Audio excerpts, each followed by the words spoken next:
하겠습니다. 지금 무대 왼쪽 앞에 계시는데요. 서울 시청자 미디어 센터에서 와주셨습니다. 장영희 센터장님 박수 부탁드립니다. 감사합니다. 성북마을 미디어 지원센터 장석현 센터장님도 와주셨습니다. 감사합니다. 그리고 우리 노원센터 박정식 센터장님 아까 뵀는데 어제 노원마을 미디어 지원센터 개관을 했는데 박정식 센터장님도 이 자리에 와 계십니다. 그리고 또 특별한 분이 한 분 오셨는데요. 그 서울시 의회에 이상훈 시의원님께서 또 참석을 해주셨습니다. 한때 저희 마을미디어 참여 단체셨는데 지금은 시의회에 입성을 하셔서 도시계획관리위원회에 계십니다. 잠깐 앞으로 모셔서 인사 말씀 듣도록 하겠습니다.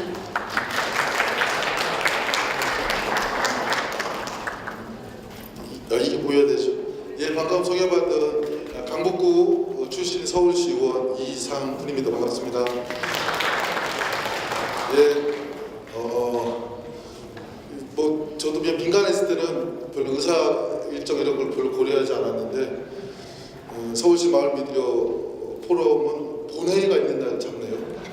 그러니까 의원들이 오기 되게 어렵죠. 오늘 47개의 안건을 처리해야 되는 날이고, 물론 비예산 안건이지만, 그 강북구에 있는 삼각산 재미남 마을이라는 곳이 아마 첫 번째 마을 미디어 지원 사업에 참여를 했었습니까? 그래서 그 성과로 지금 그 강북 FM이라는 것이 탄생을 했죠. 그래서 무럭무럭 잘 자라기를 기원하고 그 스튜디오를 함께 만들 때도 같이 이제 노력해서 만들었습니다.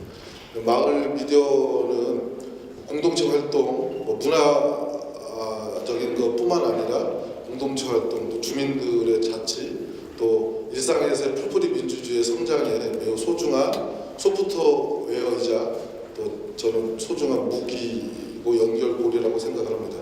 그런데 오늘 이제 2부에서도 우리 또 쭉 활동해 오셨던 활동가들이 이제 정책 제안 재구성에 대한 얘기도 하시고 또 우리에게 필요한 게 뭐냐 뭐 이런 그 내용들을 제가 한 20분 전에 와서 주신 자료를 쭉 훑어봤어요.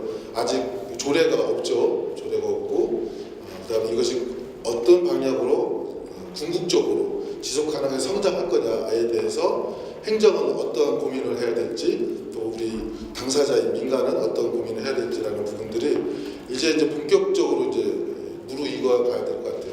하지만 중요한 거는 당사자가 먼저 제안을 해주시는 게 좋습니다. 그리고 뭐 냉정하게 박원순 시장님 임기가 얼마 안 남았어요. 냉정한 겁니다. 세상은 조직은 냉정하고 사회는 비정하기 때문에 그래서 모든 일이라는 건 때를 놓치면 어렵습니다. 그리고 결국 그것은 제도와 예산으로 정리되지 않으면 지속 가능하지 않습니다. 행정과 민관으로 일을 할 때는 이게 현실입니다. 맞죠? 여러분 많이 느끼셨죠? 그래서 오늘 이런 논의들이 오늘 여기서 끝나는 것이 아니라 여러분 이런 내용들을 모든 110명의 시민들한테 관련된 자료 이런 것들 다 보내고 보든 안 보든 일단은 보내놓아야 얘기가 되는 거예요. 보내주시고 그러면 그 중에서 관심 있는 분이 있을 것이고, 또 현재 소관상임위원회인 문화예술관광위원회 의원들한테는 직접 여러분들이 각 자치구 마을마다 자기 마을 출신 시의원이 있을 거 아닙니까? 찾아가고, 그다음에 문화예술위원회 같은 경우도 또 이런 내용이 있다고 하고 내년에 이런 활동을 하겠다 알려주시고, 그다음에 이런 포럼 이런 것들 할 때도 시의회 의원들이 주관해서 하게 하고, 그럼 지방과 훨씬 더 관심을 갖게 긴장을 하거든요. 현실적으로 그렇게 해서 진짜 시민을 대표하는 의회가 시민들의 다양한 목소리를 대변할 수밖에 없는 이 마을 미디어와 동업관계라는 것을 확실하게 인식하게 하는 노력들을 함께 해나가는 게 필요하고요. 그런 노력들을 해나가는데 110명의 의원 중에서 한 명뿐이지만 마을과 미디어에 대해서 저도 일상에서 많은 관심을 가지고 있고 활동을 했던 의원으로서 여러분들의 디딤돌이 되고 또 걸림돌이 아니라 디딤돌이 될 수 있도록 노력하고요. 또 여러분들도 더 열심히 함께 해주셔서 마을 미디어가 공간이나 이런 문제뿐만 아니라 제도적인 뒷받침 속에서 더 성장하고 좀 더 많은 이야기와 목소리가 우리들의 미디어를 통해서 전파될 수 있도록 함께 노력할 수 있는 소중한 오늘이 됐으면 바라고 그 일을 위해서 의원에서 소임을 다하도록 노력하겠습니다. 오늘 포럼 진심으로 축하드립니다. 고맙습니다. 감사합니다. 네. 그러면 2부 발제자 분들을 또 소개를 드리도록 하겠습니다. 먼저 동작 FM의 양승열 국장님입니다. 이분 지난주 시상식에서 동작 FM 성공 비결을 뭐라고 했는지 들으신 분 계시죠? 잘생겨서 성공한 국장님입니다. 박수 부탁드립니다. 의아해 하시네요. 전국 미디어 센터 협의회의 허경 이사님 오셨습니다. 네. 허경 이사님은 2012년 우리 마을미디어 사업 시작할 때 초대 단장님 맡아주셨던 선생님이십니다. 은평시민신문 박은미 편집장님 와주셨습니다. 이어지는 제보와 항의에 밤잠을 못 이루시는 선생님입니다. 마지막으로 박채은 미디어 활동가 소개하겠습니다. 네. 굉장히 심플하게 소개되어 있지만 저희 마을미디어 정책 싱크탱크라고 할까요? 굉장히 의지를 많이 하고 있는 선생님입니다. 이따 발표 기대해 주시고요. 그러면 양승열 국장님 먼저 모셔서 발표를 듣도록 하겠습니다. 양승열 국장님, 동작 FM 시작한 지 지금 6년째, 이제 뭐 7년 이렇게 바라보는데요. 지금의 마을미디어에 필요한 지원은 어떤 것인가 그런 내용 중심으로 해주시겠습니다.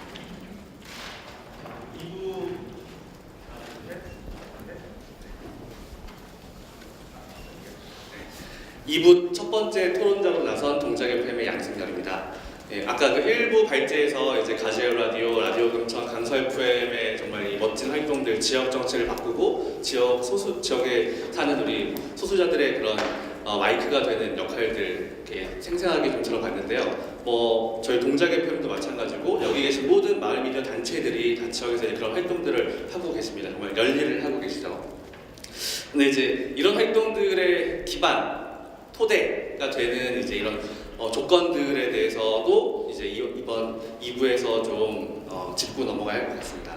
그래서 마을 라디오 방송국 6년차 동작 FM이 말하는 우리에게 필요한 지원. 그래서 오늘 이 자리에서 더 많은 내용들이 추가되고 논의가 되었으면 좋겠습니다. 이렇게 열심히 활동하시면서 어떤 게 가장 걱정되고 어떤 게 가장 고민이신가요? 물론 저도 하루하루 동작 FM에서 일하면서 걱정과 고민들이 막 쌓여가는데 주로 어떤 것들이 좀 있을지 궁금합니다. 아마 어떻게 더 좋은 방송을 만들까, 어떻게 또 홍보를 해볼까, 어떻게 또 조회수 하나로 더 늘려볼까, 또 다음 달 활동비 어떻게 마련할까, 여러 가지 고민들이 있으실 거예요. 우리 공간은 또 어떻게 할까, 이런 고민들. 저의 뇌 속으로 한번 들어가 보겠습니다. 짠. 이 마을 활동 그리고 마을 라디오 활동들을 하면서 저의 이제 머릿속에 있는 여러 가지 고민거리들인데요. 많이 있습니다. 홍보 어떻게 할까? 또 좀 더 이 뉴미디어와 결합된 이런 기술 혁신은 어떻게 시도해볼까? 또 다양한 지역의 재미있는 행사들 어떻게 만들어볼까? 등등등 있습니다. 그런데 핵심적인 두 가지 고민의 축은 여기 이제 빨갛게 되어 있는 안정적인 방송 제작과 지속 가능한 방송국 운영입니다. 많지만 이 두 가지를 언급한 이유는 사실 이 두 가지가 되지 않고서는 다른 것들, 홍보, 참여자의 관계, 다양한 행사 개최, 연계, 기술 등등이 의미를 갖기 어렵습니다. 이 두 가지가 되지 않고서는 아무것도 아니라는 말씀을 좀 드리고 싶습니다. 그러면 동작 FM은 이런 방송 제작과 방송국 운영 어떻게 하고 있는지 잠깐 좀 소개해드리면요. 현재 2018년 현재 12월 현재 동작 FM 방송 제작은 이렇게 되고 있습니다. 일주일에 하루에 한 2편씩에서 10편 정도 방송이 되고 있고 최근에 한 2편 정도가 더 늘어났고요. 그리고 이제 방송을 만드는 주민 DJ분들 같은 경우에는 지금 한 40명 정도가 활동하고 있습니다. 그리고 연령대는 다양하게 지금 초등학생, 그러니까 딱 이번에 이제 초등학교 3학년 된 학생부터 60대 중반까지 다양하게 이제 분포가 되어 있고, 초기에는 이제 저희는 팟캐스트로 시작을 했고 이제 계속 그렇게 진행을 해오다가 올해부터 좀 실험적으로 이런 페이스북, 유튜브 라이브, 이런 뭐 관악 FM, 가재울 라디오 등등의 도움을 받아서 이런 것들도 좀 시도를 해보고 있습니다. 그리고 이제 저희는 온 국민의 메신저, 이 카카오톡을 좀 활용해야겠다라는 생각이 있어가지고 카카오톡을 통해서 이런 정기적인 웹진 보내고 있고 또 이런 다양한 소식들 이런 것들도 좀 홍보를 하고 있습니다. 카카오톡 플러스 친구 활용해서. 그리고 이제 동작 FM의 방송국 운영 어떻게 하고 있냐면 마찬가지로 2018년 12월 현재 동작 FM은 지금 3명의 상근자, 저 포함해서 이제 2분이 더 계시고요. 그리고 운영위원이 있고 또 이렇게 주민 DJ가 한 40명 정도 계시고 또 이제 후원회원들이 있습니다. 지금 보시면 이제 여기 있는 이 명패들이 동작 FM의 물심양면 후원해주는 그 후원회원들이고 한 100명 정도가 있습니다. 그리고 이제 여기는 지하 공간이에요. 노량진 이동에 있는 굉장히 아담한 그래서 한 10평 정도 되는 그런 자체 공간을 가지고 있고 또 여기에는 이렇게 안에 보시는 것처럼 이런 영상 음향 장비들을 가지고 있습니다. 그래서 동작 FM은 이게 제대로 운영되려면 한 달에 최소 600만 원 정도가 지출됩니다. 3명의 인건비 플러스 이 월세 그리고 뭐 세금 등등등해서 정말 최소 잡아서 한 550에서 60 정도는 있어야지 문을 닫지 않고 누군가의 생활에 타격을 받지 않고 운영이 되는 상황입니다. 네. 아마 이거 보시면은 야 동작 FM 오 세상에 좀 상황이 좀 나은데 놀라실지도 모르겠습니다. 왜냐하면 지금 다들 상황이 넉넉지 않기 때문에. 근데 이제 이게 어떻게 가능한지에 대해서 좀 말씀을 드리려고 해요. 근데 이제 그러면 동작 FM의 수입 부분은 무엇이냐면 여러 가지가 있겠지만 여기 보시는 것처럼 뭐 교육 사업도 하고 있고요. 그리고 사실 보조금 사업의 비중도 상당합니다. 네. 그리고 이제 연구 용역 사업도 하고 있고 또 후원회원들을 조직하는데도 저희는 사력을 다하고 있습니다. 그리고 또 공간이나 장비가 있기 때문에 이제 이런 것들을 빌려드리고 이런 것들로 다양한 이런 행사나 프로그램들을 개최하는 것들 이런 것들도 저희의 주된 사업 중 한 가지입니다. 또 홍보, 출판 사업 등도 저희 하고 있습니다. 사실 이런 것들을 계속하면서 겨우겨우 현상 유지하고 있는 상황입니다. 그래서 보시면 사실 이 슬라이드는 최종까지 이걸 넣을까 말까 굉장히 고민스러웠던 슬라이드예요. 왜냐하면 보시는 것처럼 얘는 이제 동작 FM의 내부 자료거든요. 내부 회람용 자료인데 사실 이걸 다른 방식으로 설명드리고 할 수 있었지만 구체적이고 사실적으로 이걸 보여드리는 것이 제가 드릴 이야기에 좀 더 중요한 근거가 될 것 같아서 작년 동작 FM의 이제 이런 운영비 상황을 좀 보여드리려고 합니다. 이제 이거는 2017년도 동작 FM 운영비 항목들이고요. 이제 보시면 수입입니다. 아까 말씀드렸던 여러 가지 그런 활동들을 하면서 동작 FM이 돈을 벌고 있는데, 자 보시는 것처럼 동작 FM의 이제 가장 많은 비중 보시면 여기 지금 빨간색 원이 2개가 되어 있죠. 네, 위에 있는 것처럼 얘는 지원금입니다. 그래서 뉴딜 활동가 및 자그마한 그런 보조금 사업들을 하면서 거기에 있는 인건비들 이런 것들이 차지하는 금액입니다. 예. 그리고 그 밑에 이제 2번부터 7번까지 있는 부분들은 동작 FM이 자체적으로 여러 가지 강의 나가고 행사 개최하고 책 만들고 홍보물 제작하고 하면서 하는 활동들이고요. 3분밖에 안 남았죠. 큰일 났다. 네. 그래서 동작 FM은 한 작년에 이제 이렇게 7천만 원 정도 되는 매출을 올렸습니다. 근데 보시면 이러합니다. 동작 FM의 6년차 동작 FM의 연간 총수입 비율 이게 가장 중요할 것 같은데요. 얘는 사실은 그래서 이제 이런 인건비 지원이 한 반 정도, 그 나머지 저희가 자체적으로 하는 것이 한 반 정도 됩니다. 근데 이 밑에 지금 잘 보이실지 모르겠지만 이 네모 박스 안에 있는 걸 좀 유념해서 봐주시면 감사하겠습니다. 동작 FM 같은 경우에는 2+1의 그런 일자리 모델을 시도하고 있는 거죠. 사실 지금 가장 중요한 화두 중에 한 가지가 이제 일자리 문제잖아요. 근데 정말 대통령 할아버지와도 하기 어려운 게 일자리 창출이고 이런 문제인데 2명의 그런 일자리 지원을 통해서 물론 최저시급 수준이긴 하지만 추가 1명 정도의 일자리를 더 만들어내고 있는 시도들을 지금 2, 3년 정도 해오고 있는 겁니다. 네. 그런데 조건이 있습니다. 그냥 되는 건 절대 아니고요. 기본적인 하드웨어 공간 플러스 장비가 기본적으로 세팅이 되어야 하고 또 교육 및 기술 역량이 있을 때 이런 2+1의 일자리 모델이 가능하다라는 거. 예, 요걸 좀 말씀을 드리고 싶습니다. 그래서 보시면 이제 동작 FM의 그런 2012년부터 2018년 현재까지의 그런 연차별 성장 과정인데요. 이쪽에 보시면 이제 계속 프로그램들이 늘어나고 있고 또 참여하고 있는 주민 DJ들의 수도 늘어나고 있고 마찬가지로 이제 거기에 지지하고 성원하는 후원 회원들도 늘어나고 있습니다. 근데 여기 가운데 있는 2014년을 눈여겨봐주시면 감사하겠습니다. 사실 동작 FM은 2014년이 없었다면 지금 존재하기 어려울 거라고 생각합니다. 보시다시피 2명의 이제 마을 미디어에서 최초로 2명의 청년활동가 지원 사업이 있었고 또 운 좋게도 공간 지원 사업과 장비 지원 사업을 받았던 해였습니다. 사실 이 공간, 장비, 인력 이 세 가지가 2014년에 없었다면은 방금 보여드렸던 뭐 매출 7천만 원의 2+1의 일자리 모델 이런 것들은 절대 불가능했다고 생각합니다. 그래서 이제 동작 FM은 이런 과정들을 거쳐서 지금 하고 있고 제가 시간이 없어서 좀 빨리 넘어갈게요. 죄송해요. 그래서 좀 짧게 요약해서 말씀드리자면 기본적으로 이 지속 가능성을 이야기할 때 이런 것들 밑에서부터 올라오겠습니다. 네. 공간, 장비, 인력 기본적인 하드웨어가 갖춰져야 하고 여기에 이제 이런 교육 및 활동 지원 시스템이 필요하고 이걸 바탕으로 해서 이제 여기서부터 방송 제작, 방송 운영의 안정과 체계화가 비로소 이제 이야기할 수 있는 수준이 되는 거죠. 예. 그리고 이제 그러니까 지역에 이제 밀착된 뿌리 내리는 그런 조직으로서의 마을 미디어, 마을 방송국의 모습을 갖출 수 있다고 생각합니다. 그리고 이제 여기서 연차를 좀 늘려나가면서 지역사회 연계 사업과 또 지역 주민의 다양한 참여, 또 후원들이 이루어지고 그래서 지금 한 6년 정도 되는 동작 FM의 이제 다음 미션은 바로 여기 있는 자치구 마을 미디어 생태계 확장에 대한 고민으로 자연스럽게 이어지고 있습니다. 네.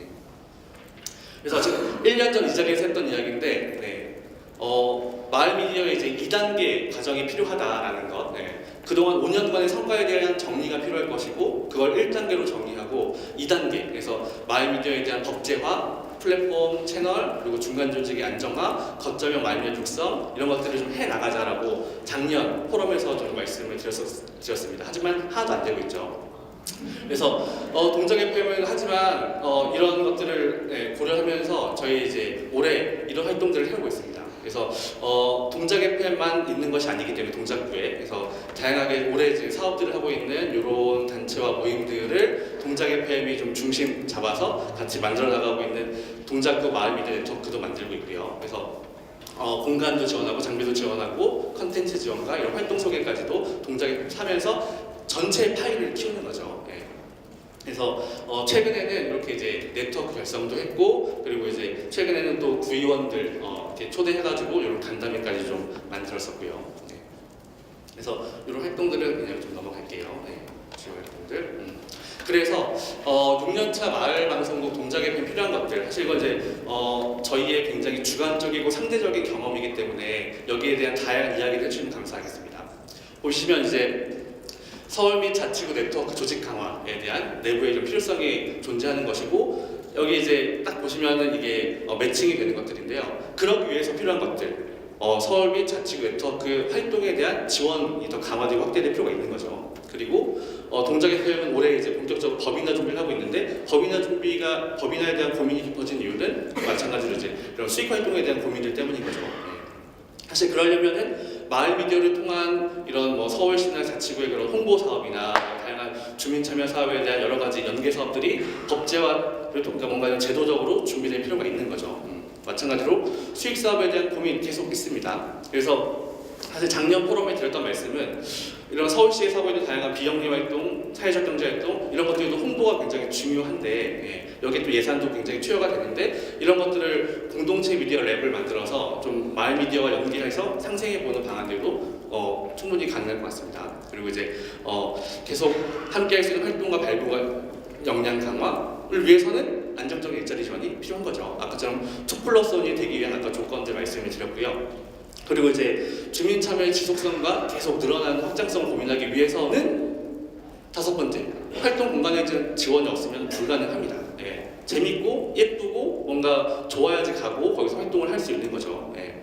그리고 이제 지역성과 공익성을 갖춘 매체에 대한 콘텐츠 제작 마찬가지로 이거는 대중적인 플랫폼과 채널이 없으면 계속 만들어주세요, 만드세요 없습니다, 못합니다. 예. 사실 이 플랫폼 채널에 대한 고민 없이 컨텐츠만 바라는 건 사실은 좀 어불성설인 거죠. 예. 마지막으로 자치구 마을미디어 생태계 조성에 대한 이런 이제 한 6년차, 7년차 되는 방송국의 고민이 있는데 이제 이걸 위해서는 또 계속 해오고 있지만 이런 매체형을 넘어서 한 단계 좀 큰 거점형 이런 마을 자치구, 마을 생태계에 대한 그런 육성 사업들이 좀 필요하리라고 생각합니다. 그래서 이 두 가지 집합이 어떻게 만날 수 있는지에 대한 이야기는 이어서 이제 허경 이사님이 해주시겠습니다. 감사합니다. 진행까지 해주셔서 감사합니다. 다음으로 이제 허경 이사님께서 좀 보다 그 큰 그림에서 마을 미디어 활성화를 위한 제도 방안을 어떤 것이 있을지 좀 말씀을 해주실 텐데요. 네, 부탁드리겠습니다. 네, 반갑습니다. 10분 안에 할 수 없습니다. 그래서 저도 할 수 있는 가능한 수준에서 할 수 있는 얘기를 하려고 하고요. PT가 뭐 중요한 자료일 것 같지는 않습니다. 앞서 사례에서 봤듯이 매우 좋고 훌륭하고 의미 있고 사회적인 가치를 만들어내고 지역을 바꾸기 위한 잠재력들을 계속 만드는 활동들이 서울에서 잘 되고 있죠. 전국적으로도 서울이 그렇게 되고 있다고 생각하고 있고 그리고 가끔 우리도 자랑하기도 하고 근데 냉정하게 봐야 될 것 같습니다. 저는 정책적인 체계와 조건의 수준에서는 서울이 매우 하위다라고 생각하고 있어요. 그리고 뭐 여기 보시면 뭐 이게 정책적인 체계의 수준에서는 그렇다는 겁니다. 있는 게 하나도 없죠.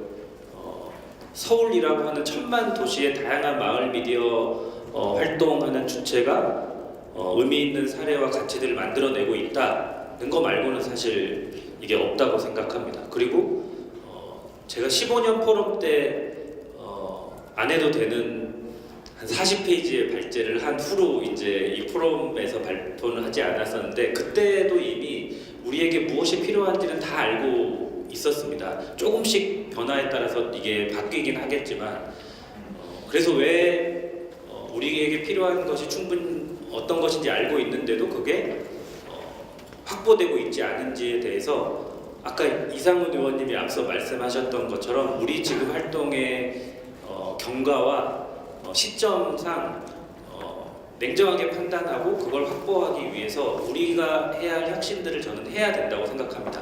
자원의 배분을 조정하는 것까지 포함해서요.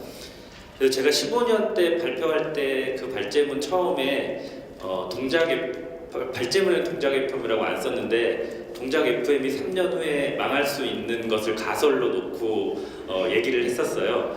근데 오늘은 제가 어떤 가설과 상상을 해가지고 왔냐면 서울시 마을미디어 지원 정책 체계를 어떻게 재구성하는 게 제일 좋을까 마음대로 상상해본다고 하면 오늘 수원에서도 오셨던 것 같은데 수원 미디어 센터 1년 작년 예산이 7억이죠.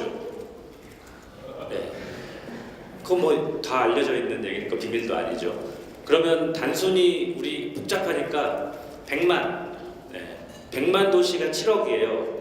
미디어 교육, 공동체 상영, 마을 미디어 다 하고 있습니다. 케이블 방송하고 프로그램도 만들고 있고 지금 미디에이터가 하고 있는 것처럼 그러면 서울은 1000만이죠.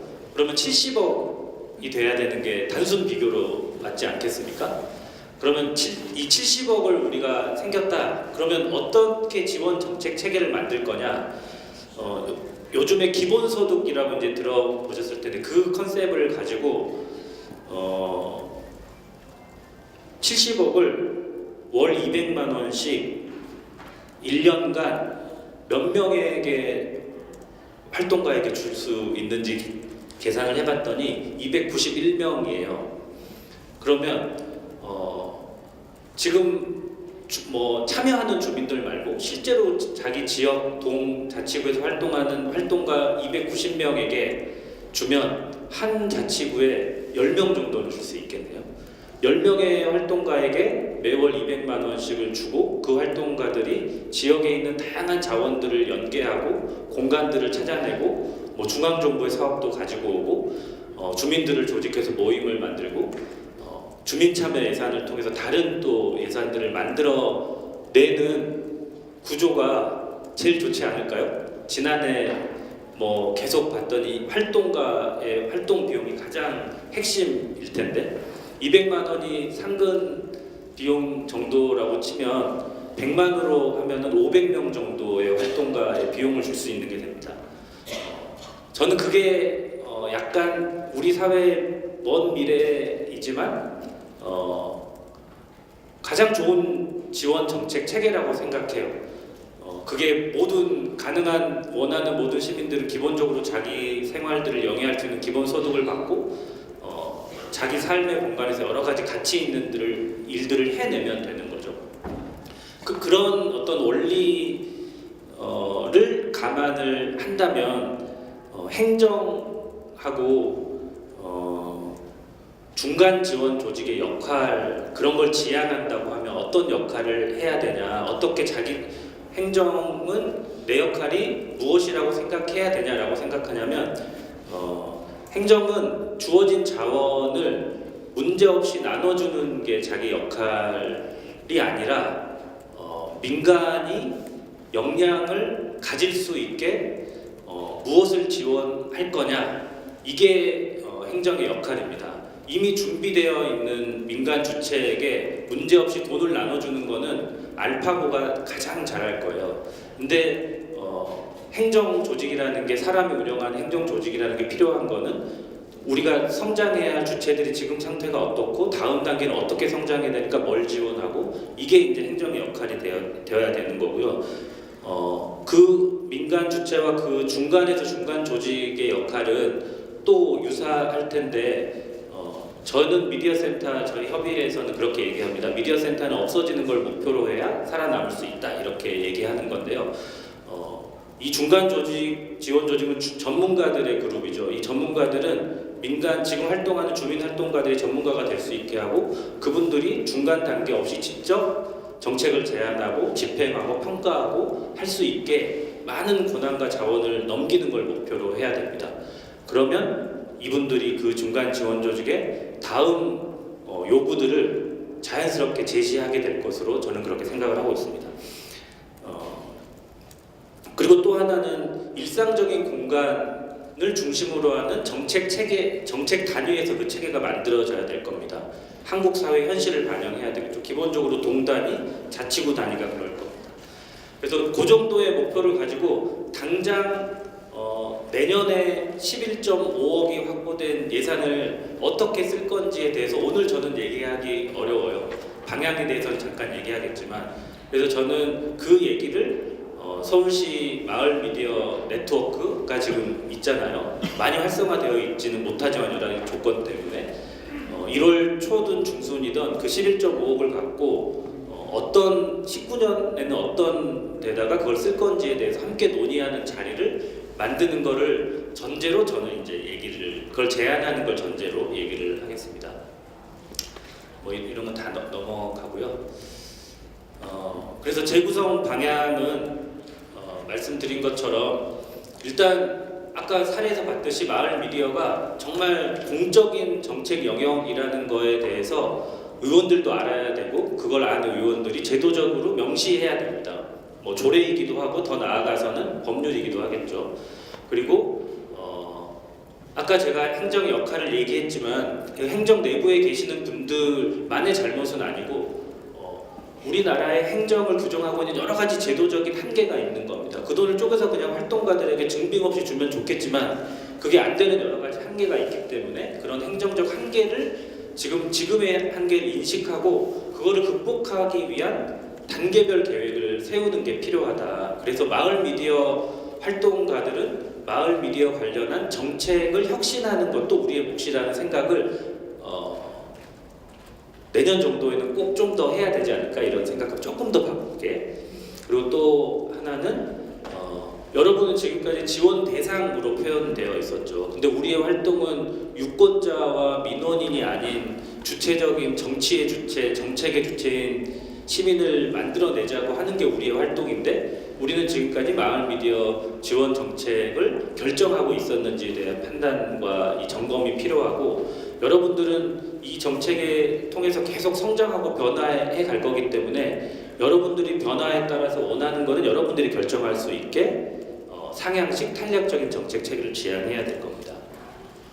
그리고 이거는 뭐 똑같은 아까 말씀드린 동단위, 자치구 단위 그걸 기반으로 하는 서울시 차원의 정책들이 상향식으로 만들어져야 된다. 그리고 마을 미디어가 생각하는 여러 가지 사회 변화는 마을 미디어로 다 할 수 없겠죠. 그리고 다른 정책 영역, 복지, 뭐 여러 가지 교육 이런 것들이 더 많은 예산들이 들기도 하고 다른 여러 가지 정책 영역들과 또는 자원들과 연계하면서 확대되어야 할 겁니다. 물론 이건 이상적인 얘기이고 지금 서울시가 7년 동안 해왔던 과정으로 확보한 자원들을 고려해서 다시 동 자치구 차원의 정책이 만들어질 수 있게 자원을 투여해야 될 겁니다. 이렇게 해야 된다는 거는 저희들 다 알고 있는데 그렇게 하기 위해서 어떤 좋은 조건을 만들 건지가 세부적인 액션 플랜이라고 저는 생각해요. 그러면 내년에 어떤 조건들을 조금 더 만들어낼 거냐 이거에 대한 답을 벌써 시간이 종료됐어요. 이거는 제가 말씀 안 드려도 뭐 잘 아시는 은행나루 마을 방송국인데 여기서 이제 참고할 것은 공간을 만들 때 다양한 공간들과 연계하는 모델이 있을 수 있고 독자적인 모델이 있을 수 있다 이런 차원으로 하나 적어놓은 거고 동 단위의 주민자치회가 이제 주민자치 조직이죠. 이 주민자치회는 동의 정책을 짜는 건데 그 동의 정책 안에서 마을 미디어가 중요하다는 인정과 동 차원의 자원의 분배가 있어야 될 겁니다. 네트워크 강화는 저는 가장 강조하고 싶은 건데요. 서울시 마을 미디어 네트워크는 내년에는 최소 한 명의 상근 활동가를 어떻게 만들어낼 건지에 대한 고민을 했으면 좋겠어요. 그래서 거기서 여러 가지를 같이 결정하고 시나 중간 지원, 지금은 사실 중간 지원 조직이라는 게 없죠. 그 중간 지원 조직한테 우리 얘기를 직접 전달하고 통제하는 역할을 마을 미디어 네트워크가 가지는 걸 지향하면서 내년에는 상근자 정도 한 명을 만들 수 있는 방법을 찾아야 된다 이렇게 생각합니다. 전담 부서는 당연히 이제 필요하고 이건 나중에 또 더 추가적으로 얘기하도록 하겠습니다. 끝으로 이제 우리 앞서 얘기했던 여러 가지 그 활동들을 저희 말고도 하시는 분들이 많아요. 민주주의 서울이라고는 온라인 플랫폼을 보시면 거기서도 아까 최영길 박사님이 얘기하신 여러 가지 활동들이 벌어지고 있습니다. 온라인을 공간을 통해서 우리는 좀 더 지역에 천착해 있지만 그리고 교통방송도 작은 시도들과 역할들을 하고 있어요. 이분들과 함께 했을 때 우리가 전체적인 공론장 미디어 민주주의를 만들어낼 수 있기 때문에 이것과 연계하기 위한 시도를 내년에는 꼭 해야 저희가 서울시 정책 안에서 확장되고 입지를 더 갖출 수도 있고 자원을 다양한 영역을 통해서 확보할 수도 있을 겁니다. 그리고 또 하나는 마지막입니다. 동단위 계획형, 구단위 계획형 시민참여 예산을 만들어내기 위한 논의의 과정을 가장 잘 진행할 수 있는 주체가 마을 미디어라고 생각하고 그 과정들을 통해서 마을 미디어를 포함한 다양한 예산들을 20년에는 의원들에서 이게 부탁하고 행정하고 얘기하는 것뿐만 아니라 따로 만들어내는 시도들을 해봤으면 좋겠다는 게 제 생각입니다. 이상입니다. 네, 감사합니다. 전면 허경 이사님께서 굉장히 방대한 내용을 짧은 시간에 해주시느라고 고생하셨습니다. 동단위 모델 확대, 네트워크 강화, 전담부서 설치, 다른 정책들과의 연계 이런 내용들을 제안해 주셨습니다. 다음은 은평시민신문 박은미 편집장님께서 좀 도발적인 제안을 드리도록 하겠습니다. 부탁드립니다. 네, 안녕하세요. 은평시민신문 박은미 편집장입니다. 반갑습니다. 저도 어둡게 안 해주셔도 됩니다. 네. 일부에서 각 마을 미디어에서 활동하는 거 얘기 들었는데 사실 저희는 자랑할 게 더 많거든요. 저희는 정말 1시간 주셨으면 좋겠는데 간단히 저희 소개해드리면 저희는 2004년도에 인터넷 신문으로 시작해서 2009년도에 종이신문까지 시작을 했고요. 2014년도에 협동조합으로 전환해서 지금까지 활동하고 있습니다. 아까 선거 얘기하셨는데 저희 진짜 선거 때 뭐 많이 했거든요. 저희도 1분만 자랑을 좀 하겠습니다. 저희 뭐 구청장 후보자들 모여서 이렇게 토론회 진행하고 페이스북 라이브로 진행할 때 동시 접속 1000명 이상 이렇게 나오면서 하는데 대부분 보신 분을 봤더니 저기 공무원들이시더라고 하더라고요. 토론 현장에는 못 오고 궁금은 하니까 많이 보셨다고 하고요. 뭐 팟캐스트도 만들고 별거 다 했는데 저희 지역에서는 그 저희 은평이 50만 인구입니다. 그 중에 우리가 10%의 목소리를 모으자. 그래서 5만 목소리라는 걸 했는데 사실 안 되잖아요. 그래서 5,000명의 목소리를 모아가지고 그거를 자료집으로 해서 후보자들에게 전달하고 협약식 하고 정치에 반영하겠다. 거기까지 좀 진행을 했습니다. 지난 선거 때. 그래서 그거는 급 자랑을 좀 드리고요. 제가 오늘 드리고 싶은 말은 네, 도발적인 얘기입니다. 사실 제가 눈 뜨면 신분 걱정하고 눈 감으면 개도지 생각하는 것 같아요. 두 가지 생각을 하고 있는데 네, 개도지 예산을 제대로 써라라는 얘기인데 이제 어떤 얘기인지 말씀 좀 드릴게요.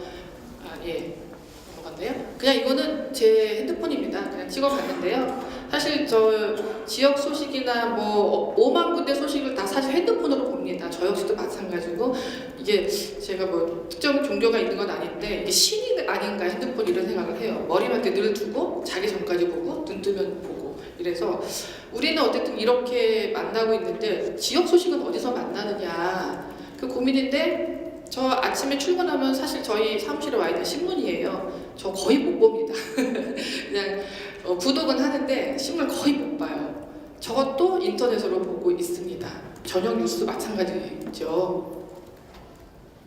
그 지역 주민들은 뭘 보고 있느냐 제가 보면은 거의 대부분의 저렇게 동단위 카페를 만들어서 이야기들을 하고 있어요. 어디 카페가 좋니 뭐가 좋니 뭐 이런 정보들을 사실 저기를 통해서 보고 있는 거죠. 지역에서 필요한 것들. 주민들은 저기를 이용하지 어떤 마을 미디어나 아직까지 지역 어떤 미디어를 이용하지는 비율이 굉장히 낮다. 이 현상을 좀 말씀드리고 싶었던 거고요. 자, 개도지라는 말은 되게 여러분 생소하시죠? 그러니까 개도한다는 말이에요. 이게 박정희 정권 뭐 그 시대 때 얘기라고 합니다. 1970년대 정부를 홍보하기 위해서 그런 내용을 실은 신문을 정부가 구독을 해서 뭐 통반장 쉽게 말하면 그런 분들한테 보내주는 거죠. 이거는 잘못됐다. 행정이 언론을 이런 식으로 다루면 안 된다라고 해서 사실 2000년 뭐 그때부터 해서 이 개도지 폐지 운동이 전국적으로 일어났습니다. 그래서 최초로 경상남도에서 이거 다 예산 없앴고요. 뭐 지방에서는 굉장히 많은 곳에서 없앴어요. 근데 유일하게 지금 유일은 아닌데 서울에는 그대로 남아 있습니다. 제가 그 얘기를 좀 드리려고 하는 건데요. 제가 자료를 보니까 2001년도에 서울시에서 그러니까 서울시가 쓴 게 아니고요. 서울시 25개 자치구가 집행을 한 겁니다. 서울시는 쓰지는 않고 있어요. 서울시는 필요한 신문을 구독하는 수준이고요. 43억 원이었는데 2018년에 108억까지 늘어났습니다. 이 야금야금 이렇게 늘어나고 있는 건데 우리가 지금 다 놓치고 있는 거죠. 네, 개도지와 이건 뭐 그림인데요. 이해하시겠죠? 행정이 어떻게 미디어를 바라보는지 그걸 어떻게 이용하려고 하는지에 대한 그림 만평입니다. 이거 참 정말 창피한데 저희 동네 걸 제가 끌고 왔는데요. 저희 동네에 이제 은평이라는 이름이 들어간 신문이 5개가 있습니다. 그 중에 저희가 하나가 있고요. 대부분은 구청에서 나오는 보도 자료 가지고 신문을 만듭니다. 저희 은평구에 좋은 소식이 하나 있었어요. 한국문학관 유치하는 게 우리 은평으로 온다라는 좋은 소식인데 그걸 보도하는데 기사가 다 똑같아요. 근데 그 이쪽에 2개는 기자 이름이 없고 오른쪽에 하나는 기자 이름이 있습니다. 처음부터 끝까지 글이 다 똑같아요. 이런 거를 구청은 돈을 주고 사서 통반장한테 뿌려줍니다. 그 돈이 저희 은평구 같은 경우 올해 5억 8천이었어요.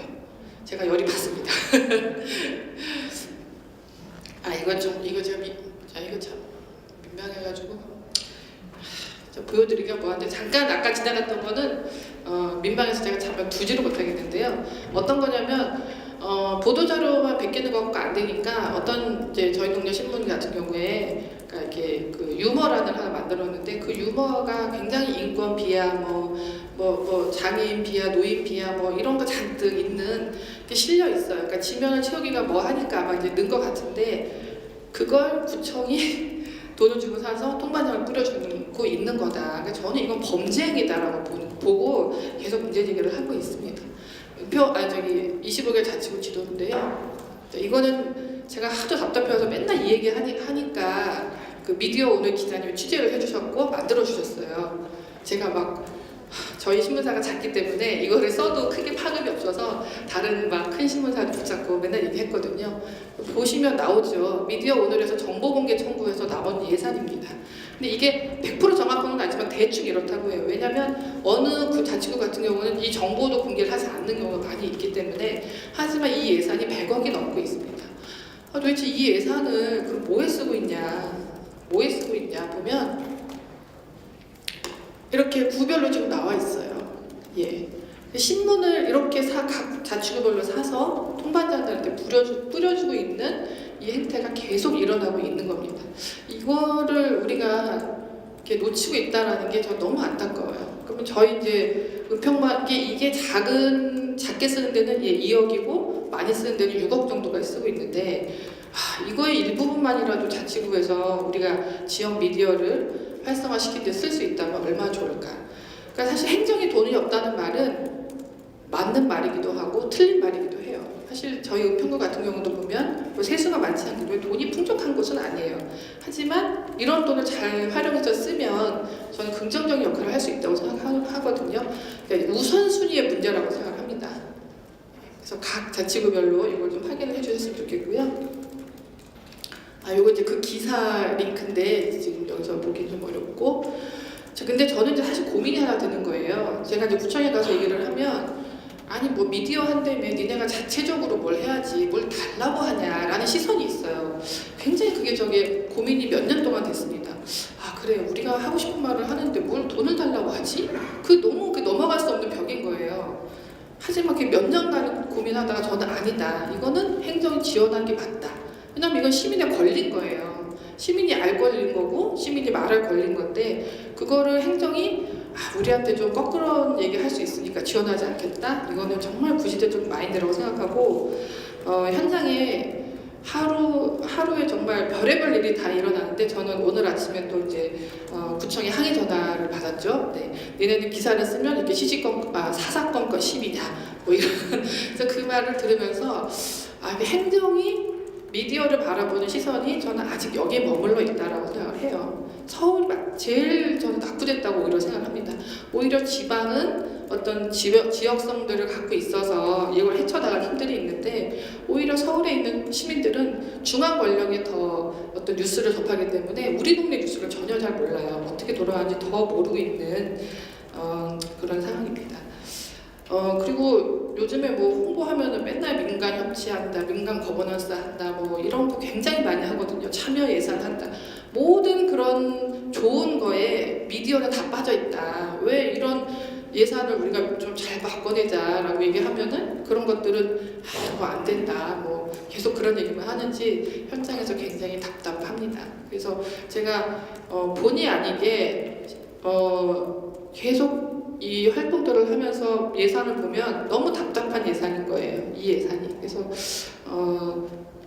누구도 지금 이 얘기를 하지 않고 이미 이 싸움은 지방에서 이제 시작해서 끝났고 서울에서는 시도조차 하지 않고 있는 싸움인데 그럼 지금 2018년인데 2020년에는 계속 이걸 봐야 되나? 저는 솔직히 그 고민이 드는 거예요. 2025년에는 이걸 계속 봐야 되나? 솔직히 그런 생각이 들어요. 이 잘못된 예산은 저희가 시민의 힘으로 바꿔내는 게 맞지 않나 라고 생각합니다. 이상입니다. 네, 감사합니다. 개도지 예산이 구별로 5억씩, 6억씩 되는지 몰랐네요. 네, 굉장히 큰 금액이 배정이 돼 있네요. 네, 은평 시민신문 올해 또 14주년 맞기도 했는데 네, 앞으로도 꾸준히 지역신문의 활동이 이어졌으면 좋겠습니다. 다음 우리 박채은 미디어 활동가님의 발표인데요. 이번에는 해외로 갑니다. 보다 저희의 좀 시야를 넓혀줄 발표가 될 텐데요. 박수로 맞아주시면 감사하겠습니다. 네, 안녕하세요. 네, 소개받은 박채은입니다. 짧은 시간을 충분히 할 수 있을 내용일 것 같고요. 자세한 내용은 발표문을 좀 참조해 주시고 제가 이제 이걸 준비를 하면서 사실 뭐 저 같은 경우에는 미디어 관련 이제 마을 미디어나 공동체 미디어 관련된 정책들을 계속 이제 뭐 10년 넘게 계속 그 연구를 해 오면서 왜 한국이 유독 이렇게 지금 그러니까 전 세계에서 있는 공동체 미디어 제도가 이렇게 차이가 났을까라고 하는 게 가장 사실은 좀 의문점이었어요. 그리고 지금 이제 마을 미디어가 이렇게 막 급속도로 이제 현장에서 이렇게 막 자생적으로 어떻게 보면 자생적인 힘이 더 크다고 보는데요. 그런 힘들로 올라오고 있는데 이게 근데 왜 이렇게 이 마을 미디어를 만들어 나가는 사람들, 활동가들 왜 이렇게 이 사람들 힘들게 하지? 왜 그럴까? 원인이 뭘까라는 것들을 뭐 여러 가지 원인이 있겠지만 구체적으로는 사실은 이제 전체적인 정책의 어떤 부재, 그리고 말씀 많이 하셨던 저는 지금 현재 이 미디어를 바라보는 패러다임이 너무 구시대적이다. 그래서 사실은 지금 패러다임 바꾸는 싸움을 해야 되는 것 같아요. 저는 그래서 오늘은 그 얘기를 좀 드리려고 해요. 그래서 당장 내년에 바꿀 수 있는 싸움을 제안 드리는 건 아니고요. 우리가 좀 긴 시간이 걸리더라도 결국은 좀 패러다임을 바꾸는 큰 싸움들을 벌려내는 것이 어떻게 보면 마을 미디어나 공동체 미디어가 지속 가능한 발전을 할 수 있는 게 아닌가 싶은 생각이 듭니다. 오늘 여러 사례를 좀 검토를 할 텐데요.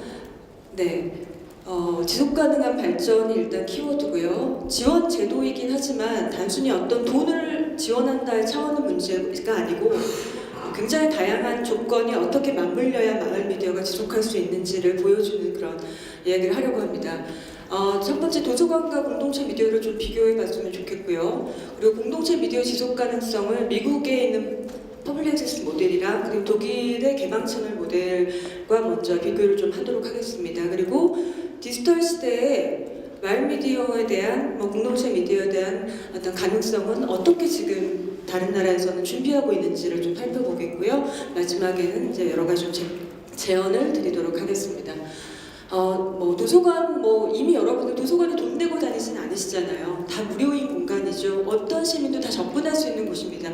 도서관 예산 제가 발표문에도 실었지만 도서관 예산이 1년에 1조가 넘습니다. 엄청난 예산이죠. 전국에 공식적으로 이런 정부 지원을 받는 도서관만 해도 1000곳이 넘습니다. 굉장한 숫자입니다. 저는 공동체 미디어가 공공성의 측면에서 그리고 모든 주민들이 접근해야 되는 어떤 미디어로서의 성격 그리고 문화적 가치를 만들어내는 그리고 사회적 가치를 만들어내는 측면에서 도서관은 다를 바 없다라고 생각합니다. 그러면 이 도서관의 운영이 가능하게 된 이런 도서관의 다양한 가치들이 가능하게 됐던 건 결국은 저는 비영리적 운영 모델을 만들어 왔기 때문이라고 생각을 하거든요. 이 비영리적 운영 모델이 사실 굉장히 중요합니다. 그래서 정책을 설계할 때, 제도를 설계할 때 이 비영리성을 어떻게 발현시킬 것인가가 굉장히 키포인트가 되어야 하고 다른 해외에서도 그 부분을 굉장히 중요한 포인트로 해서 정책들이 설계가 되었습니다. 세 가지 정책, 공동체 미디어 지속 가능성은 이렇게 지금 보시면 정책의 3요소라고 제가 좀 잡아봤는데요. 하나는 법적으로 허가가 되어야 되거나 법적으로 인정받아야 됩니다. 마을 미디어 아직 법적 개념 아닙니다. 공동체 미디어도 아직 법적 개념 아닙니다. 유일하게 공동체 라디오가 지금 방송법에 살짝 얹어져 있습니다. 그리고 두 번째, 미디어 플랫폼, 액세스 차원에서 보자면 플랫폼이 보장이 되어야 됩니다. 왜 우리가 계속 유튜브, 페이스북 왜 계속 떠돌아다녀야 되는 거죠? 왜 우리가 얘기하는 아까 정말 저도 감동적으로 들었던 이런 마을 미디어 목소리들이 왜 우리가 보는 TV에서는 나오지 않고 라디오에서는 들리지 않는 거예요? 되게 단순한 질문이지만 플랫폼 정책이 없어요. 지금 한국에서는 마을 미디어를 비롯해서 공동체 미디어도 그리고 거기에 이제 서포트로서 공적 지원이 있는 겁니다. 이 세 가지 트라이앵글이 없으면 사실은 어느 하나가 이렇게 미진하면 이게 제대로 설 수가 없습니다. 이런 차원에서 다음 사례로 넘어가겠습니다. 자, 1972년 이거 실화냐? 네. 미국에선 1972년 공동체 TV라고 하는 구조가 처음으로 등장을 합니다. 이것도 그냥 만들어준 건 아니고요. 70년대 미국에서 케이블 방송이 처음 등장을 했을 때 이제 미국은 워낙에 상업방송 천국이지만 케이블 방송, 다채널 방송이 들어왔을 때 이거를 그냥 그렇게 기업들이 돈 버는 도구로 사용하면 안 된다라고 하는 전국적인 운동이 펼쳐집니다. 그래서 만들어진 것이 바로 PEG 모델이라고 하는 모든 케이블 방송에 공공교육 정부 채널을 무상으로 제공해야 되고 여기까지는 좋습니다. 그 다음에 가장 중요한 건 케이블 방송의 수익의 5%입니다. 광고 수익, 가입비 모든 수익의 5%를 공동체 방송국에 지원해야 된다는 걸 명시합니다. 법적으로. 그건 의무적으로 그렇게 해야 됩니다. 그러면 이 돈이, 그러니까 이거는 어떻게 보면 상업 방송사의 어떤 일정한 수익을 공동체로 환원하는 방식이죠. 직접 환원하는 방식으로 설계를 합니다. 그래서 지금 현재 이런 모델로 미국이 3천여 개가 넘는 공동체 TV 방송국들이 운영이 되고 있습니다. 물론 지금 여러 가지 이제 위기도 있고 이제 그렇긴 하지만 40년을 이렇게 흔들리지 않고 버틸 수 있었던 거는 애초에 처음 설계할 때 플랫폼망과 이 지원 구조, 운영을 뒷받침할 수 있는 지원 구조를 그래서 5% 운동이었어요. 5% 전략이라고 부르기도 하거든요. 만들어냅니다. 그래서 현재 뉴욕에도 다양한 공동체 TV 방송국이 있는데 그 중에서 맨하탄 네이버후드라고 하는 M&M 방송국에서 2015년에 백서를 냅니다. 왜 우리가 존재해야 하느냐라고 하는 게 1만 시간의 로컬 콘텐츠를 방송을 합니다. 어떤 매체나 어떤 곳에서도 그렇게 하지 않아요. 그런데 이런 것들이 사실은 이런 공동체 TV가 공동체 미디어가 가지는 가능성이다라는 것들을 이제 많은 자료들에서 보여주고 있습니다. 자, 미국의 이런 실험이 성공을 하자 이게 이제 80년대에 유럽으로 확장이 됩니다. 그래서 독일에서 최초로 84년에 개방 채널, 오픈 채널이라는 이름으로 이루어지는데요. 특이하게 독일은 TV와 라디오를 모두 다 개방 채널이라고 부릅니다. 우리가 뭐 TV, 라디오 따로 떨어져 있는 게 아니고요. 지금 한 80개 정도 되는 개방 채널이 운영되는데 대부분의 방송국들이 TV와 라디오를 같이 운영을 하고 있습니다. 같이 운영을 하고 있고요. 재원이 여기는 좀 다르죠. 아까 미국은 상업 케이블 방송사에서 직접 이제 수익의 몇 프로를 직접 지원하는 방식이었다면 여기는 공영방송 수신료의 2%를 직접 지원하는 방식으로 설계를 합니다. 그래서 공영방송 수신료 2%. 지금 제가 이제 그 발제문에서 들어가 있던 알렉스 베를린이라고 하는 그 베를린 지역의 개방 채널 중에 하나인데요. 이곳이 지원받는 이 2%의 금액은 1년에 한 20억 정도가 됩니다. 그래서 20억 정도가 직접적으로 공동체 방송국에 지원이 되고 있습니다. 그래서 설계를 좀 이렇게 했고요. 워낙에 비영리적인 목적으로 이제 운영이 돼야 되는 것들을 천명하는 방송국이기 때문에 상업 광고를 금지합니다. 어떤 영리적 활동을 하지 않아도 될 수 있게 만들어놨습니다. 자, 마지막 두 사례를 좀 말씀드릴 텐데요. 그 디지털 시대, 그러면 이런 얘기 많이 들으셨을 거예요. 아마 방송통신위원회도 그럴 거고, 아니 요즘 같은 이렇게 채널이 많은 시대에 굳이 뭐 방송까지 여러분들 하실 필요 있나요? 이렇게 얘기를 많이 하실 거예요. 그래서 마을 미디어는 그냥 온라인에서 하면 되는 거 아닌가요? 이렇게 얘기하시는 분들도 계실 텐데요. 실제 영국에서는 최근에 2014년에 지상파가 다 디지털로 전환되지 않습니까? 디지털 TV로 전환이 되는 그 과정에서 기존의 주파수를 이용했던 채널이 훨씬 더 디지털 전환이 되니까 더 많이 쓸 수 있게 됩니다. 그 디지털 주파수, 그 지상파 디지털 주파수 채널을 공동체 지역 TV, 로컬 TV로 이제 그 허가를 내주게 됩니다. 그래서 지금 현재 이 로컬 TV는 지역에 있는 이런 공동체 미디어적 성격의 단체들이나 뭐 지역의 신문사나 교육기관들 운영을 하고 있는데요. 이 정책을 세울 때 BBC라는 영국의 가장 대표적인 공영방송사가 여기서 4천만 파운드인데 한국 돈으로는 한 560억 원 됩니다. 그러니까 우리로 치자면 KBS 공영방송이죠. KBS 수신료를 자기들 혹은 EBS에서만 쓰는 게 아니라 이 재원이 공영방송의 가치는 결국은 어떤 공공적 컨텐츠를 만들어내는 공동체 미디어나 마을 미디어와의 가치가 된다라고 하는 분명한 철학적인 어떤 목표를 가지고 이 설계할 때 BBC의 재원을 이쪽으로 투여하겠다는 것들이 결정이 됩니다. 그래서 지금 지상파에서도 언제든 무료로 볼 수 있는 지상파에서도 지역 공동체 TV를 볼 수 있습니다. 영국에서는. 호주 같은 경우에는 지금 이미 호주는 40주년이 됐어요. 공동체 라디오가 시작된 지 40주년이 되었는데 지금 최근에 호주에서는 공동체 라디오의 아날로그 주파수를 쓰는데 디지털 전환을 하는 모든 비용, 송출 비용과 인프라 지원을 직접 정부에서 진행을 하고 있습니다. 이게 이제 새로운 어떤 미디어 환경에서 방송 정책이나 이런 정책들이 어떻게 가야 하는지를 좀 보여주는 사례가 되는 것 같고요. 마지막으로 제가 드리고 싶은 말씀은 지금 말씀하던 모든 정책들이 어떻게 보면 되게 좋아 보이고 우리와 되게 멀어진 어떤 정책인 것 같지만 대부분의 이런 정책들이 수립되는 과정들에 이런 공동체 미디어 활동가들의 다 요구들이 있었습니다. 그 요구 속에서 사실은 만들어진 정책이라고 보시면 되고요. 최근에 이제 미국 공동체 미디어 연합에서 이런 것들을 발표를 합니다. 미국의 70년대 PEG 모델은 기술 또는 인프라와 관계없이 공공 주파수를 사용하거나 통신 공간을 점유하는 모든 미디어 사업체에 적용되어야 한다. 그래서 모든 플랫폼에서는 공동체 미디어가 볼 수 있어야 되고, 그리고 거기에 수익의 일부는 반드시 이 공동체 미디어를 운영하는데, 그리고 프로그램을 만드는데 쓰여져야 한다라고 하는 선언을 합니다. 그리고 그런 운동을 지금 펼치고 있습니다.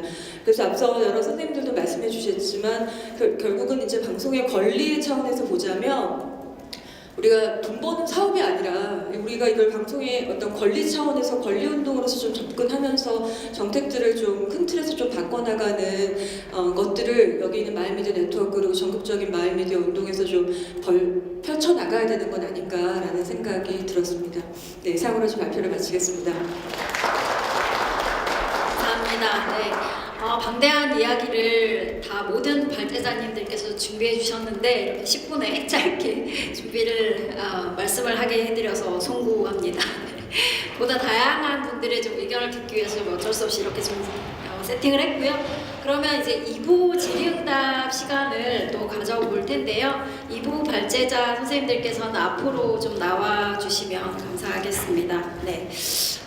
질문 많이 생기시죠? 예, 얘기하고 싶으신 내용들도 많이 생기실 것 같습니다.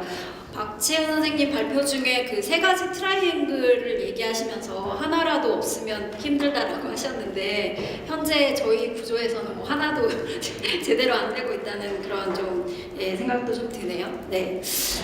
진행되는 동안 오픈 채팅방을 통해서 질문이 의견도 있고 질문도 올라온 게 있었는데 먼저 하나 소개해드리고 현재 지금 플로어에 계시는 선생님들께 질문 좀 받도록 하겠습니다. 조원호님이 남겨주신 의견인데 질문은 아니고요. 박은민 선생님 이제 개도지 예산 얘기해주신 거 관련해서 어떤 이제 구의원이 거기는 구청 소식 홍보도 안 해주고 비판만 하는데 거기를 왜 지원해주냐 이런 얘기하는 걸 들은 적이 있대요. 그래서 굉장히 은비쌤 발표에 공감을 했다 이런 의견이 오픈 채팅방에 올라와 있습니다. 혹시 지금 플로어에 계시는 선생님들 중에서 지금 발제자분들께 질문하고 싶다라고 하시는 분이 계시면 여기 앞에 마이크 좀 부탁드릴게요. 오른쪽 앞에 네. 또 그 얘기 진행되는 중에도 손을 들어주시면 다음 순서로 예약을 하도록 하겠습니다. 네, 용산 FM 김의영 활동가 질문해 주시죠. 네, 저는 개인적으로 동작 FM에서 항상 보면은 항상 관악하고 이제 그 마포리 이후에 이제 그 중간 형식의 그런 말미디어 단체에서 가장 발전하고 있다고 그렇게 개인적으로 그렇게 생각하거든요. 그래서 맨 처음에 가볍게 이제 동작 FM 양승현 국장님께서 첫 번째 질문 드리잖아요. 일단 지금 건강하신지 그걸 가장 묻고 싶습니다. 어디 아프신 데 없으신지. 술만 덜 먹으면 괜찮아요. 네. 제가 이 질문 드린 이유가 저희 국장님이 이제 올해 무릎 수술하셔서 뭐 그런 것도 있지만 이제 두 번째 질문 드리면 아까 발표를 하면서 보면은 그 동작 FM 이제 법제화를 하고 또 이제 많은 것을 이제 활동하고 계실 때 사실 좀 구체적으로 알고 싶은 게 저희는 이제 실무자가 지금 저까지 포함해서 2명이에요. 근데 지금 그 많은 거를 이제 계속 2단계로 이제 발전하고 계시다고 하는데 그러면 제가 궁금한 거는 이제 그 동작 FM에서 실제 그 각자 역할, 그 실무자 역할이 어떻게 되는지 좀 그게 좀 궁금하거든요. 아까 제가 이제 그 2+1 모델을 잠깐 말씀드렸는데 이제 물론 그게 굉장히 좋다고 말씀드린 건 아니고요. 이제 현재 가능한 저희 이제 실험한 과정으로서 말씀드린 거고 분명한 건 이제 전제 조건이 분명히 있는 것이고 굉장히 이제 최저 시급 정도의 아주 좋지 않은 그런 굉장히 또 비안정적인 일자리라는 건 미리 말씀드립니다. 근데 이제 그 최소 정말 2명 정도는 안정적으로 지원이 되어야 이제 여러 가지 활동들을 모색하고 실행할 수 있다라는 말씀을 드리고 싶고, 이제 그 역할에 대해서 궁금하셨다고 하셨는데, 이제 저희 같은 경우에 이제 3명의 활동가가 일단 저 같은 경우에는 이제 대외 협력과 외부 교육 사업들을 주로 담당하고 있고요. 또 이제 다른 한 분 같은 경우에는 동작 FM의 이런 온라인 그리고 이런 홍보 파트, 어쨌든 다양한 것들을 좀 만들어내고 예쁘게 꾸밀 수 있는 이런 플랫폼 관리 이런 것들을 좀 하고 있고, 이제 다른 한 분 같은 경우에 동작 FM의 이제 운영 그리고 이제 뭐 청소년 교육 이런 것들을 담당해서 이제 이 모델이 이제 한 지금 3년 정도 되었는데요. 이렇게 좀 각자 영역을 나눠가지고 활동하고 있습니다. 네, 다른 질문 또 지금 여기 지금 수원, 뭐 성남, 전주 지금 멀리서 지금 오신 분들이 지금 눈에 띄거든요. 네. 질문 있으시면 던져주시죠. 서울의 마을 미디어 활동을 보신 소감도 좋고, 네. 없으신가요? 네. 그러면 오픈 채팅방에 또다시 그 동작 FM 양승열 선생님께 질문이 있는데, 그 아까 외부적으로 보여주셨는데 기타 점은 뭐냐라는 의견이 있는데, 기타로는 어떤 생각을 하고 계신지 부탁드리고, 허경 선생님, 박은미 선생님, 박채은 선생님 아까 그 발제 중에 못다 하신 말씀 이어서 듣도록 하겠습니다. 그 작은 점이요? 작은 점이요? 사실 이제 여기 나와 있는 것들 외에 뭐 굉장히 사실 이 크기는 작은 점이지만 오히려 이게 더 클 것 같아요. 사실 뭐 아주 개인적인 부분은 5년 뒤, 10년 뒤에도 제가 동작 FM이 있을까에 대한 개인적인 또 고민과 여러 가지 이런 방황 아닌 방황 이런 것도 하고 있는 거고, 그리고 이제 정말 이 활동들이 5년 전, 6년 전에 마음 먹었던 이런 초심이라고 하죠. 이제 거기에 잘 부합하고 있는가, 그리고 이제 항상 날마다 이 활동이 또 어떤 의미를 가질까, 이런 좀 계속 스스로에 대한 이런 좀 자기 질문들, 이런 것들이 머릿속에 좀 맴도는 것 같습니다. 네, 이 자리에 계신 그 운영 담당자 선생님들도 많이 공감하는 내용이 아닐까 싶습니다. 그러면 허경 이사님, 아까 시간이 너무 촉박했는데 좀 더 붙여주시죠.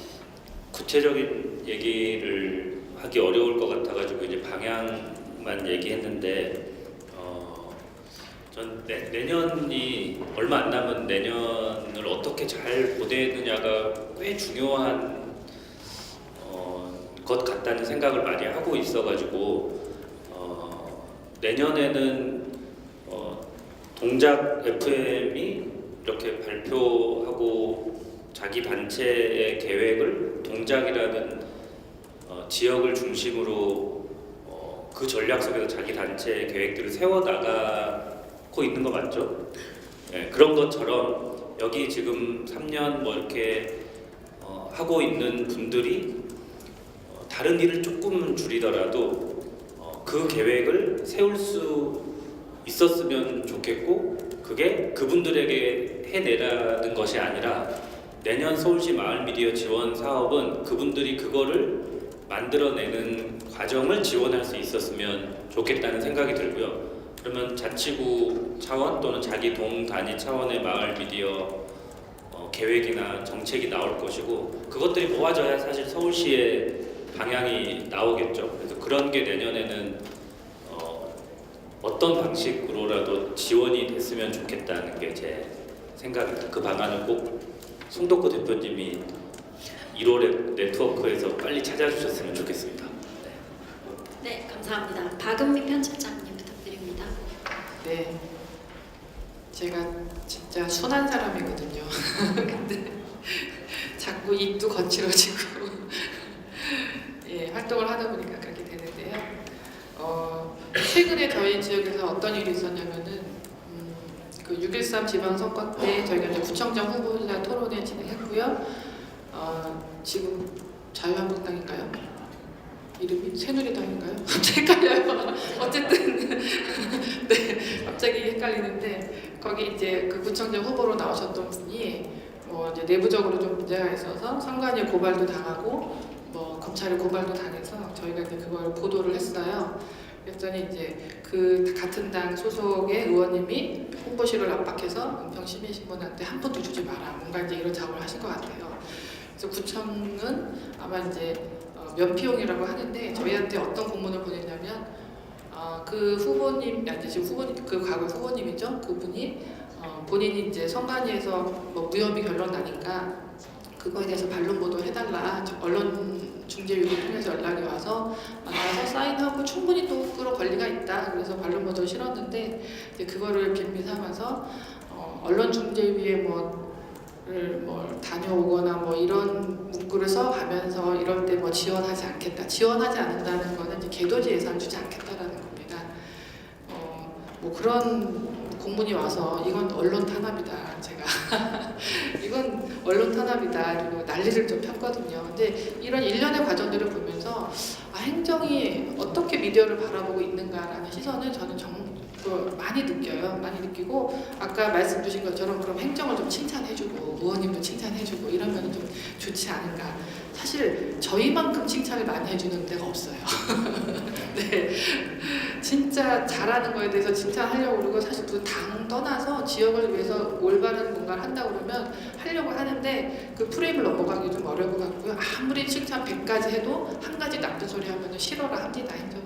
그 특성이 분명히 있는 거고 그래서 요즘 제가 이제 끝에 말씀드렸던 것처럼 요즘 드는 생각은 이게 우리가 소극적으로 주세요 이게 아니라 이게 우리의 권리다 그런 생각이 드는 거예요. 뭐 무상급식이라는 얘기하지만 사실은 무상급식 아니죠. 우리가 다 낸 세금으로 아이들한테 밥 먹으라고 하는 거거든요. 우리가 낸 세금 가지고 그 사람들이 하는 건데 그러면 시민들이 미디어 권리에 대해서 보장해 주는 게 전 당연한 거다. 우리가 좀 더 당당해져야겠다는 생각을 좀 많이 합니다.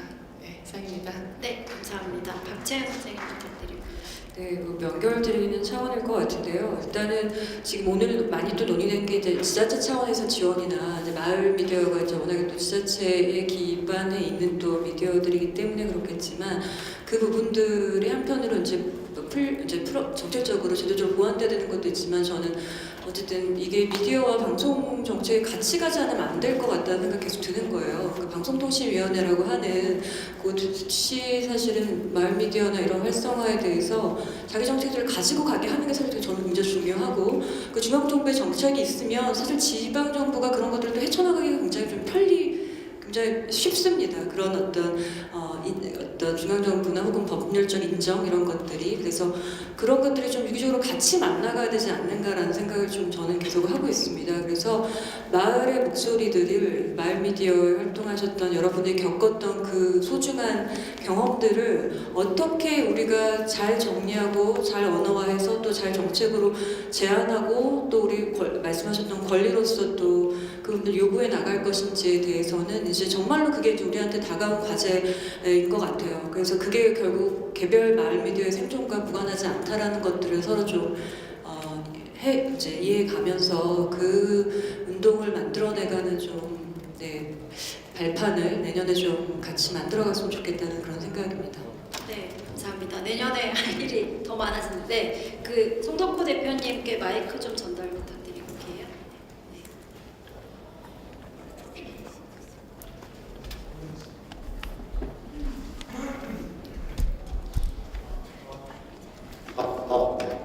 한 명씩 소환을 해서 마이크 힌트 같은데.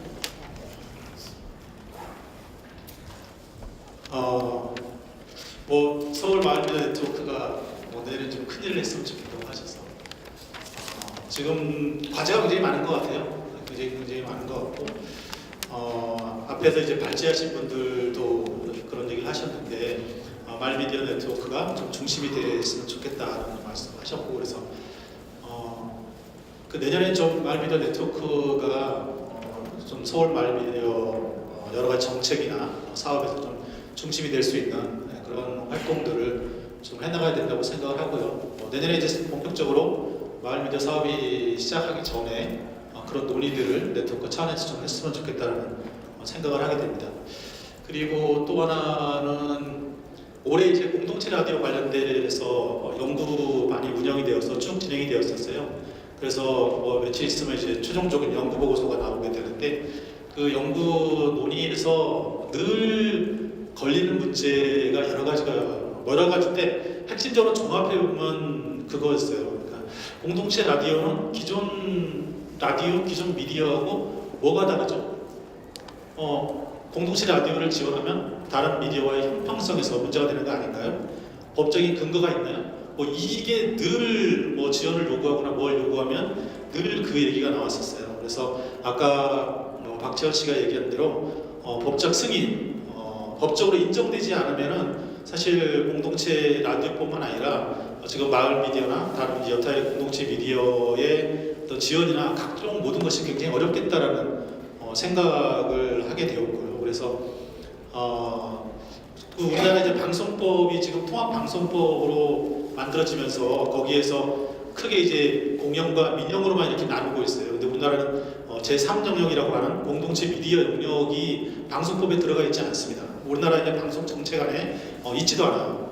그러다 보니까는 늘 공동체 미디어 얘기하면 뭐 법적 근거 형평성 얘기 나오거든요. 그래서 그런 어떤 법적 승인을 법적 인정을 만들어 나가는 활동들을 좀 해야 되지 않을까. 서울 마을 미디어 네트워크뿐만 아니라 여기 이제 수원에도 와 계시고 전주에도 와 계시니까 기존에 전국 차원에서 마을 미디어 활동을 하고 있는 네트워크들이 좀 연대를 해서 그런 어떤 미디어 활동, 그러니까 공동체 미디어를 법적인 어떤 이 인정을 받는 이런 걸로 만들어 나가는 활동을 좀 해야 되겠다고 생각이 들고요. 그리고 이제 발제하신 박재은 그 씨께 좀 여쭤보면 그런 활동을 하기 위해서 어떤 것들이 좀 가장 먼저 필요할까 하는 질문을 좀 드리고 싶습니다.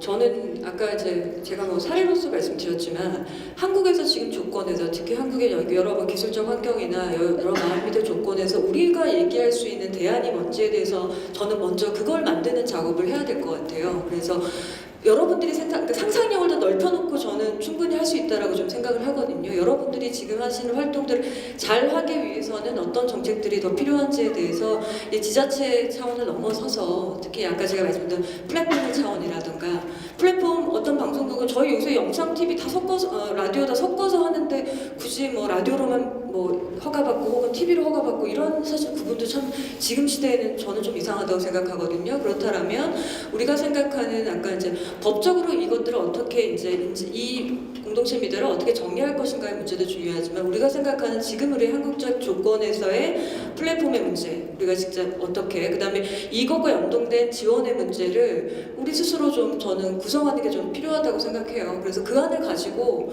그리고 그게 이제 아까 저도 말씀하셨던 것처럼 이건 권리운동 차원에서 저는 접근해야 된다고 생각합니다. 예를 들면 주파수 그렇게 많이 비싸게 경매로 팔고 케이블 채널 돌릴 때마다 홈쇼핑 채널이 하나 건너서 계속 걸리고 그걸로 돈을 그렇게 벌고 있는 이 상황에서 이 사람들이 하는 이런 활동에 대해서 왜 사회적으로 인정을 왜 우리 스스로 계속 인정해 주시라고 구걸해야 되는 이런 상황들이 저는 오히려 정책을 하고 규제를 뭐 담당하는 공무원들과 그리고 그런 입장에 있는 어떤 위치에 있는 사람들도 적극적으로 고민해야 되는 게 아닌가요? 이 시대라고 그런 어떤 목소리를 같이 좀 높여갔으면 좋겠고요. 그래서 저는 모여서 할 것들은 좀 그런 활동도 우리 내용들을 정리해가는 거, 우리 목소리들을 좀 명확하게 정리하는 게 필요한 것 같아요.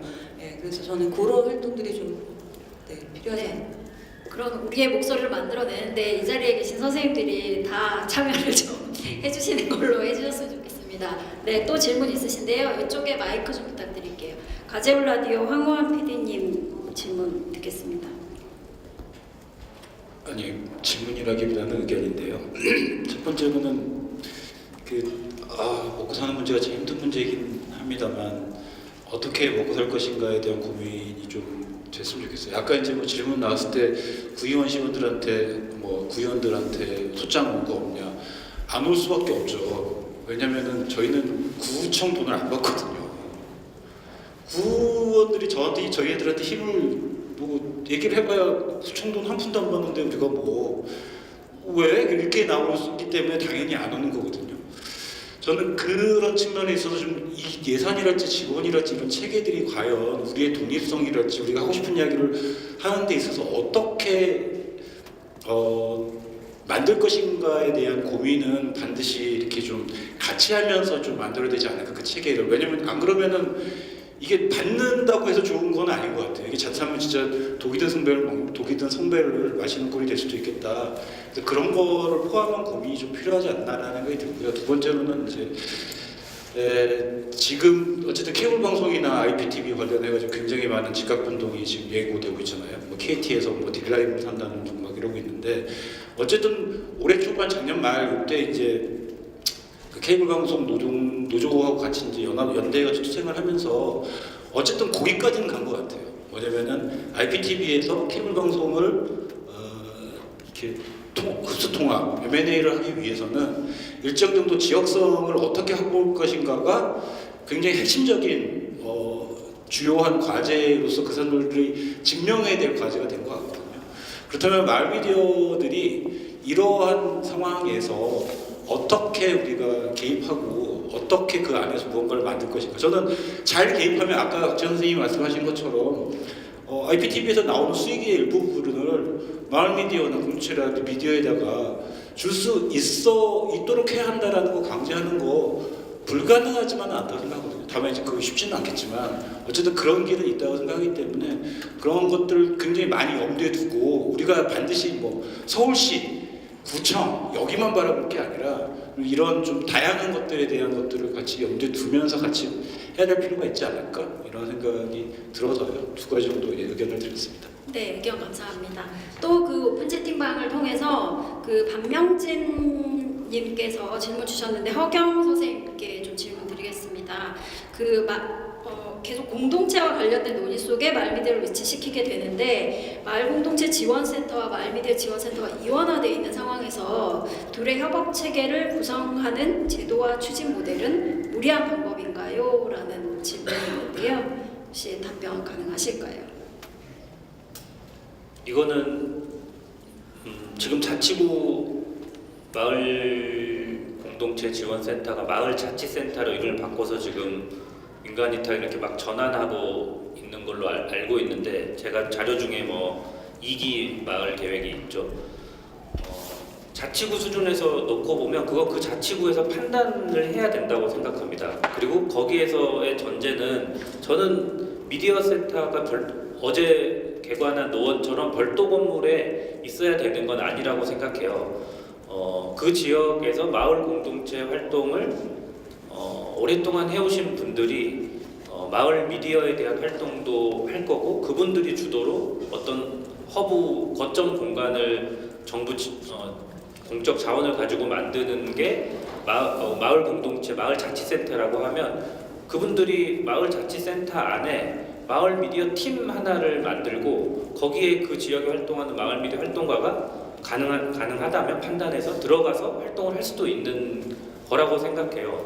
그래서 서울시에는 마을 공동체 담당관이 있고 아직 마을 미디어는 문화본부 예술진흥과의 무슨 팀의 한 주무관의 담당 업무로 이렇게 되어 있잖아요. 그래서 서울시 차원에서는 별도의 이게 워낙에 서울은 크니까 별도의 있대. 그 밑에 동단위 자치구 단위에서는 거기에 따라서 다 달라져야 된다고 생각합니다.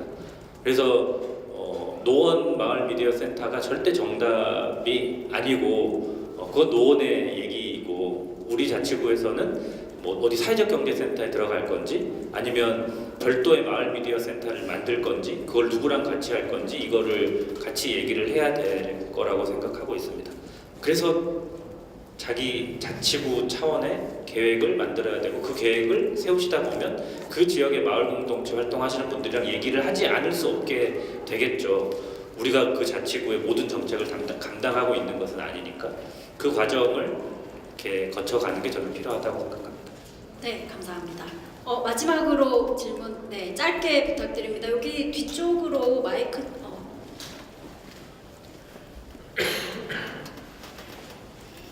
이제 우리 발표하신 분들 내용 아주 감사를 드립니다. 통동 노네스타 대표 사공입니다. 제가 마지막으로 드리고 싶은 말씀은 이제 이야기를 들어보면서 미디어 이제 활동을 쭉 하면서 저도 뭐 상당히 성북마을 TV가 생기면서 이제 우리 양성열 국장님 계시지만 교육도 받아가면서 했는데 쭉 보면 굉장히 여기 계시는 분들 인재들이 굉장히 많습니다. 근데 보면은 항상 이제 저희들 세대는 이제 60대가 넘고 나름대로는 가정적인 이제 안정이 되어 있습니다만 젊은 분들은 이게 일자리가 또 창출이 돼야 되고 그렇다면 이런 것 상대로 좀 늘 느끼는 게 제가 쭉 보면은 많은 분들이 법 이야기를 많이 하죠. 근거가 있어야지 뭐 예산이 지원이 되고 이렇게 합니다. 그렇다면 이 우수한 분들이 많은데 각자한테 땅 묵서를 내면 안 되니까 어느 한 책임 서울마을 미디어 센터가 되면 센터장님 중심을 하든지 그렇게 해서 각 지금 보면 저희들 활동하는 게 재능기부나 봉사하시는 분들이 굉장히 많습니다. 이 시대에 지금 많은 마을 미디어에 대해서 보면 주위에서 이렇게 많이 물어보고 그렇게 해요. TF를 구성을 해서 한 목소리를 내면 그리고 아까 이제 말씀드린 대로 이런 행사나 각종 행사할 때 좀 이 정책을 반영할 수 있는 분들이 좀 와서 좀 들었으면 좋겠다는 게 제가 늘 아쉬운 생각이에요.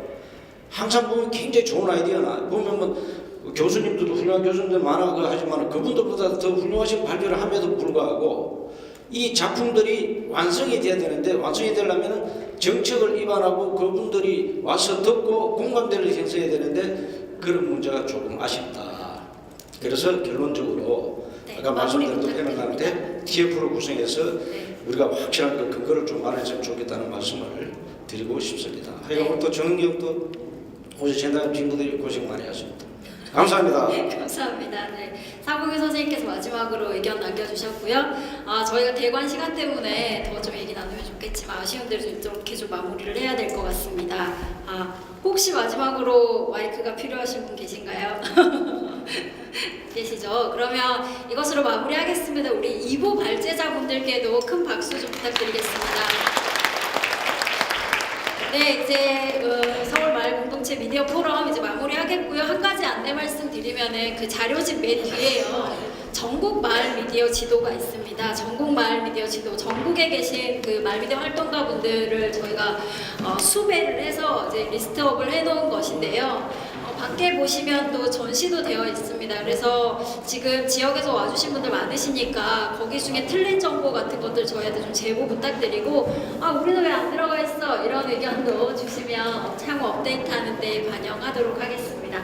연말이라 바쁜 일도 너무 많은데 이렇게 공부하는 자리에 끝까지 남아주셔서 너무 감사드립니다. 네, 여러분 새해 복 많이 받으세요.